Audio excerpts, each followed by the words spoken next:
I've been going back and forth about whether to put this one on the list, but we gonna see. We gonna do it.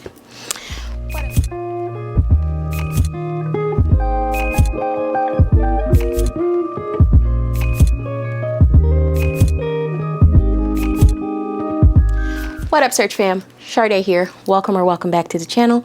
If you are new, my name is Sharde. I'm out here curating and co-creating a cool ass life and telling you about my book list for Hoodoo Heritage Month. October is upon us, y'all, and for those of you who don't know, that is Hoodoo Heritage Month, which was started, I think, around 2022, 2023 by Mama Rue, who's an elder in the Conjure community. Now, whether this is your first time coming across my little corner of the internet, or you keep coming back, have not subscribed to the channel, please join my internet family. Hit the subscribe button, turn on the notification bell, and be made aware of every time I post, which is usually on the weekends. As I said, this is our month, Hoodoo people.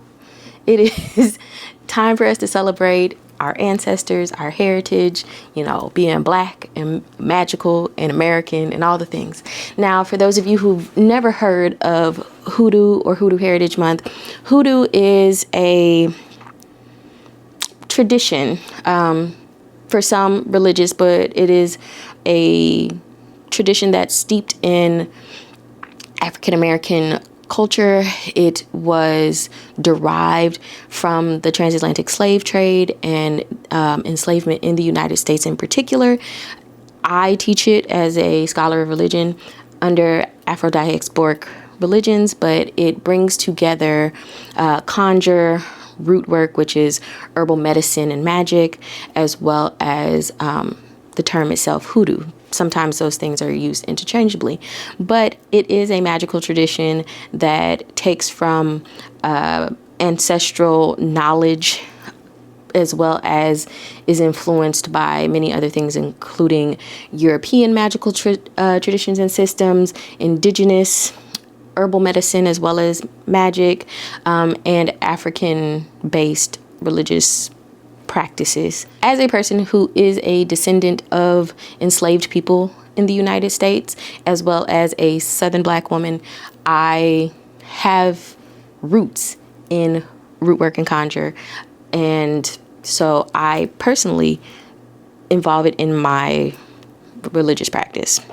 Now, everybody don't do that. It does also bring in Christianity and things like that, but everybody doesn't subscribe to the Christian side. My ancestors were Christian, so I do also bring in the Black church and Christianity into my hoodoo practice, but that's neither here nor there. We're talking about books.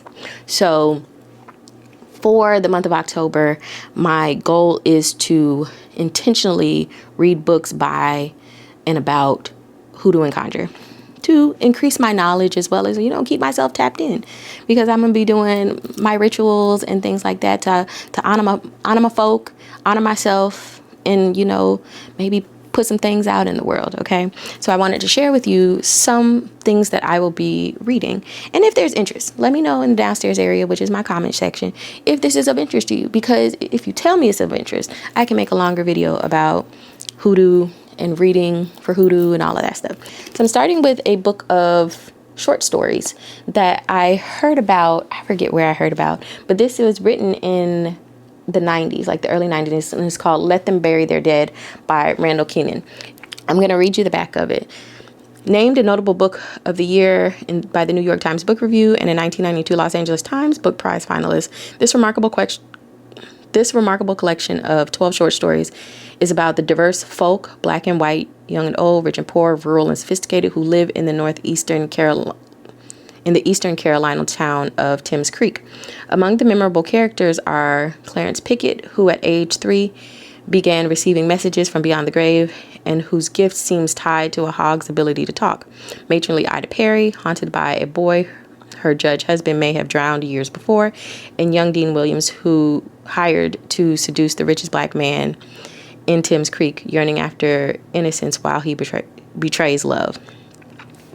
So I'm very excited to this, because when it comes to hoodoo and conjure, lots of things are found in folklore and things like that. So I'm excited about reading short stories that sort of lend to that. Speaking of which, I will also very likely be reading Hoodoo in America by Zora Neale Hurston, which is her anthropological study of persons who practiced hoodoo in the 20th century. It is mandatory and required reading, not just Hoodoo in America, but also Of Mules and of Men. I also have on my radar Every Tongue's Gotta Confess. Both of these are also by Zora Neale Hurston. One is another study of hoodoo and conjure folklore, and Every Tongue's Gotta Confess are folklore tales. So I'm looking at both of those. Whether I'll get to them this month is another story, but those are also things that you can read that, to me, if you are interested in hoodoo and conjure in any kind of way, required reading.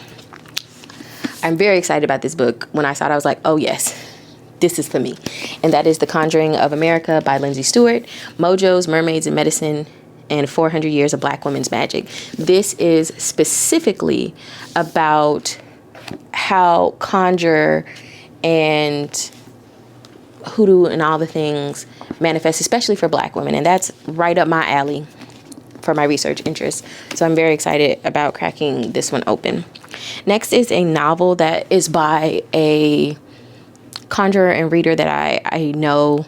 I have talked to her personally, and that is Sai Mecca, who writes Foolish. And this is about a woman who is connecting with hoodoo and conjure from North Carolina. And it says, after the murder of her parents in her hometown of Fayetteville, North Carolina, rocks soul and her family to the core, she's forced to dig and find the meaning behind it all.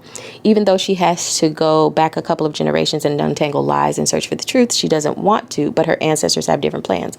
All the while, Soul is forced to step into her family's deep-rooted power, a power she's not even sure she wants. Foolish is a story about magic, bloodlines, jealousy, and all the drama that lies in between. So I'm excited to finally read this one. This was also on my bookshelf, and child, I forgot about it. But I was thinking about books that I want to read in October, and I'm like, let me grab that one. Another book that I am going to do, which I thought I had on my bookshelves, but I think I gifted the art copy I had to someone else, which is fine. But I'm going to read Black Candle Women by Diane Marie Brown. I'll probably get this as an audiobook then, because I am going to read it with a book club that I might be joining. And this is a warm and wry family drama with a magical twist about 4 generations of Black women, a family love curse, and the secrets they keep for and from each other over one very complicated year. Generations of Montrose women, Augusta, Victoria, Willow, have always lived together in their quaint California bungalow. They keep to themselves, never venture far from home, and their collection of tinctures and spells is an unspoken bond between them. But when young Nikki Montrose brings home a boy for the first time, their quiet lives are thrown into disarray. For the family has withheld a crucial secret from Nikki all these years. Any person a Montrose woman falls in love with will die. Their surprise guest forces each woman to reckon with her own past choices and mistakes. And as new truths about the curse emerge, they set on a collision course dating back to the 1950s New Orleans French Quarter, where a hidden story in a mysterious book may just hold the answers they seek in life and love. So I'm excited to do this one. It had been on my bookshelf for a while. I feel like I tried to start it at one point, and again, the vibes weren't right for me to get through it. So maybe if I do it as an audiobook, which sometimes happens, if I do the audiobook, I can get past the beginning enough to get into it, because sometimes I just have a hard time getting into books. I am also already started Talking to the Dead by LaRonda S. Menigault Bryant. This is an anthropological study about Black women in a South Carolina town who have a history of talking to the dead, and this too involves conjure in particular ways, but this is specifically about Gullah Geechee women in the Gullah Geechee corridor in South Carolina, Georgia area. Now, again, I've already started it, and it is very good, but this is a academic book, so it might not be as interesting to people who are not into reading anthropological things, but if you are, I'm reading it, and so far I'm in. Lastly, we're gonna see if I'd get to it. Bloodmarked by Tracey Deonn, the second book in the Legendborn cycle. And why I'm picking this up, although this is YA and an Arthurian retelling, it also has, at least the first book had a lot of connection to Hoodoo and Conjure, and it's set in North Carolina, right? So this is also in the area where Hoodoo and Conjure would have been seated. Now, I'm excited to see how Deonn incorporates this into the second and the third book. So maybe this time I'm ready to pick it up, and we're gonna hope for the best, friends. I think that's all. Again, I'm trying not to do too much. We'll see how this goes. But I am super excited about my reading for October. I'm super excited about my celebration of Hoodoo Heritage Month, because I feel like every year I get a little bit more into a nuanced what I do for the month from year to year. So I'm excited about that. Let me know. Are you celebrating Hoodoo Heritage Month? Have you ever heard of Hoodoo? Are you going to pick up any of these books? Do you have any book suggestions? All those things. Talk to me in the downstairs area. And as always, friends, don't forget to like, comment, subscribe, tell a friend about the channel. I'll see you in the next one. Bye.